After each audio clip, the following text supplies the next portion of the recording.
Okay, Rabbi, I'm first off, I'm confused. I think we got enough chefs. You got Marco Rubio, you got Steve Witkoff, you got the ambassador, you got Huckabee. No, we got a good team, and I love me some Christy Nome, but I thought we were deporting bad guys out of here. Why is Christy Nome in Israel or Tel Aviv having discussions with Netanyahu on nuclear Persia, sir? Well, Steve, if you don't mind, right before I get to that, I have to make a comment about Eduardo Bolsonaro. It's an honor to be on the show right after him. Just a few months ago in January, there was a young Israeli named Yuval Vagdani, a survivor of the Nova Festival massacre, who also served in the IDF, who after his army service went on a visit to South America with some friends, and they were in Brazil, and some pro-Hamas organization reached out to the Brazilian authorities and asked them to investigate him for war crimes. And the Brazilian federal court, we all know how corrupt they are, they started investigating this young man for war crimes. And it was Eduardo Bolsonaro, none other than him, who stepped in and fought the fight to get them to back off and help this young man get out of Brazil safely. And he's the Bolsonaro family has been great friends of Israel for a long time. I just wanted to point that out. It's a great honor to be on the show after him.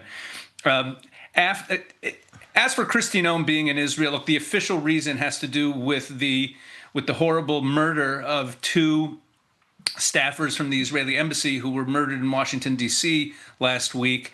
And because Israel has, of course, a great interest in this investigation into not only the killer, we know who the killer was, but all of the ties that this killer has and all the jihadist Red-Green Alliance factions in the United States that are behind these types of activities. Israel's very interested in this, so officially she came over to pay a visit to honor the two deceased staffers. She planted a tree in their memory, and it was a diplomatic visit, but she also, as you saw in that clip, she came here to talk to Prime Minister Netanyahu and relay a specific message about the Iran negotiations. And from the reports that we're getting, it's very clear that she wanted to make sure, she said it there herself, she wanted to make sure that Prime Minister Netanyahu, that Israel is not about to launch attacks on Iran, to launch strikes on Iran while these negotiations are going on, scuttling the negotiations. They want to make sure that Israel's on the same page, and that's what she meant there when she said that she wanted to let things play out. But it appears that there is agreement, and they do see eye to eye. I spoke to some people in the Prime Minister's office today just to make sure I was reading things right. And President Trump and Prime Minister Netanyahu do see eye to eye on the idea that Iran can never have a nuclear weapon, and this cannot be stressed enough. There seems to be some confusion about this. There's a lot of people claiming that Iran is building a civilian nuclear program, which they are not. That's an absurdity. They have some of the cheapest electricity in the world, and one of the largest. Hang on, as you know, we're adamant about no nuclear weapons with the Persians, but you can't do that with a verification, because isn't this what we're coming down to? The non-kinetic alternative is, I think, an embargo, a blockade. You cut the oil off to the CCP, which is their partner. This is why one of the reasons I wanted to have you follow Bolsonaro, because it's two sides of kind of the same coin. What's happening to the Bolsonaros is driven by Lula, who's a partner of Xi. He's all over Xi. It's just like the mullahs in Tehran. This thing is, you can connect the dots quite. What's happening in South Korea, our great allies in South Korea. And the radicalness of these kids who don't have a ton of information but have these strong opinions, it's all being, today we had Mina Kim and some great people from, Colonel Mills, Ambassador Tan, live from Korea saying, hey, the CCP's all over. You got Chinese paramilitary, Chinese policemen walking the streets. It's pretty shocking. So how do we you can't have a verification program. You have to have a take it apart program. Do you believe, or people in Israel at the highest levels believe, that we can actually get to a diplomatic solution or a non-kinetic where it's actually not verification? Because you can't trust these guys. They're crazy. They're bad guys, but they're also not dealing in like the Cartesian universe. So to talk about a verification, hell, we went through that in Iraq forever. Obviously, we found out it was nonsense, right? And the weapons of mass destruction information was gun decked. But can you go down the path of a negotiation where it's just to verification, or does that have to lead to a solution that actually takes it apart brick by brick by American authorities, not UN, but American authorities, sir? It has to be taken apart brick by brick. Let's remember that they don't live in democracies that have elections every 4 years. And even though, sanctions could be very crippling, and I'm very much in favor of crippling sanctions. In the first Trump administration, they could not sell their oil or any of their petrochemical products pretty much to anybody. I think only North Korea was buying them, and they were dead broke. They didn't have money for Hamas and Hezbollah, and they were on the verge of collapse. Now, whether they would have collapsed had Trump walked into the Oval Office as he rightly should have in 2021, would they have collapsed by now or not? Hard to say, but it looked like they were on the verge of collapse, and I'm in favor of that. The problem is that, as you say, without verification, they could wait it out, and they don't care how much their people starve, and they, as long as they can control them. And right now, they are teetering in that regard. But if they feel their calculus is, and Pezeshkian, however you pronounce his name, the president of Iran, who's really just a mouthpiece, just the other day said, "We're not afraid of sanctions. We will." We will get through the hard times of the sanctions if we need to, but we're not going to stop enriching uranium. And Khamenei said it, has been saying it over and over again. They're not going to stop enriching uranium. Rabbi, hang on 1 second. We're going to come right back. Short break. He just put out that they've had it. President Trump has put out on Truth Social. He's had a discussion at the highest levels of the Canadian government here shortly, and he's talking about the Golden Dome, which is, as you know, extrapolated off the Iron Dome that the Israelis have, actually quite very different, but thematically the same. He says they're considering it, and in such, considering becoming the 51st state. Hey, I don't know. President Trump looks like he's making progress there, so don't laugh that one off. Remember, up in the Arctic, the great powers, China and Russia, are looking at making Canada, the next Ukraine, take a little bite of their territory and their sovereignty. So check it all out. So, Rabbi, go back to this about really stopping their nuclear program in a non-kinetic way. Is it possible? President Trump is kind of betting the ranch on this. He says he can do it. He's trying to end the kinetic part of the Third World War in Ukraine. He's trying to get a Russian rapprochement. He's trying to end this war in Gaza. He's trying to assist Israel in doing this. Make sure he's pretty adamant. I don't want bombing runs into Persia because it'll only drag us into something deeper, and I want to end these wars. You're very dialed in at the highest levels of the Israeli government and military.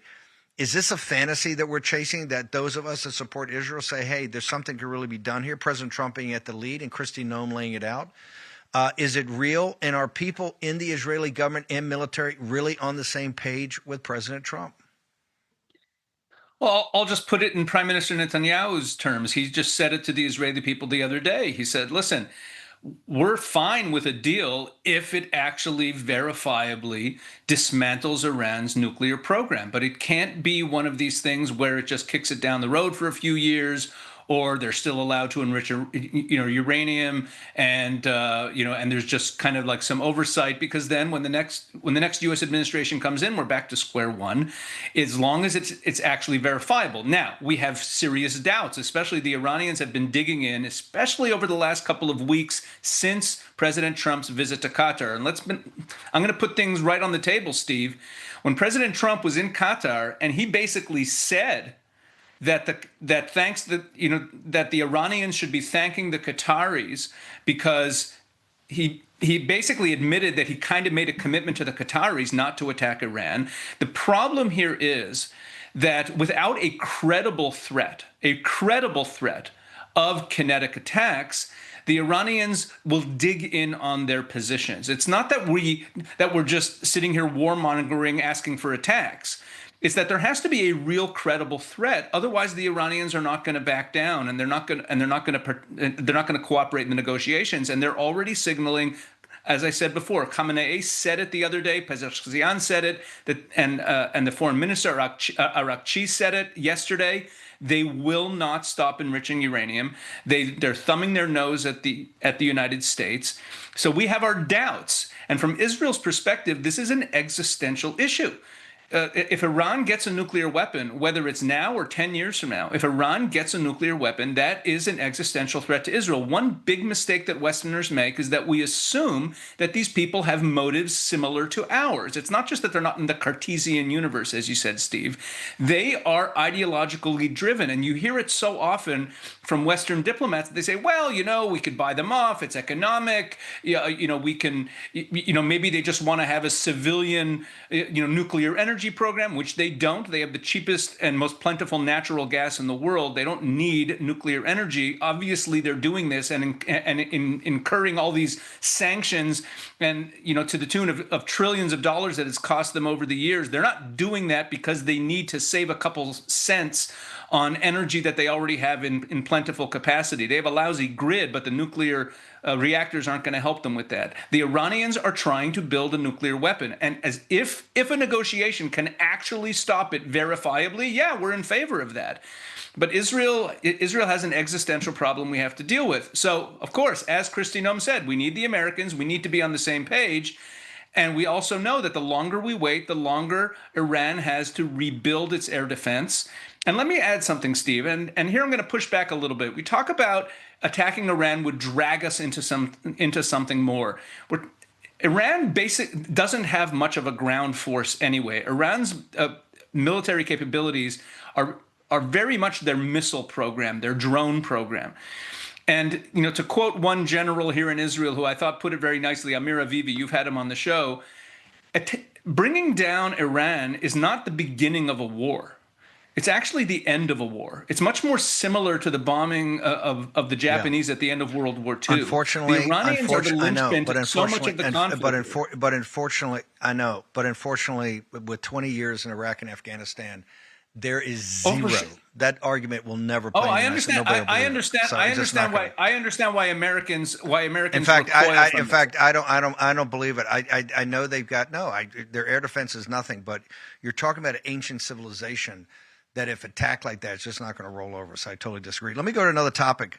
This is about this global intifada, the red-green merger. You've been great on CCP involvement everywhere. The black hand of the CCP. You've also been one of the top guys of the red-green merger. And I don't have this fully. I'm just getting this very partially. I just want to throw it out there where I got you.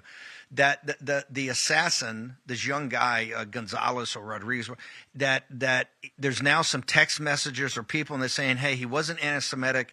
He didn't hate Jewish people. He hates the Jewish state. He thinks the Jewish state is a genocidal state, and that anybody that works with a genocidal state is therefore, by definition, a war criminal and is open to be assassinated. But he's got no problem with the Jewish people, and he's certainly not anti-Semitic or a Jew hater. Your thoughts? Sure. He has nothing against the Jewish people so long as the Jewish people don't define themselves as an actual nation.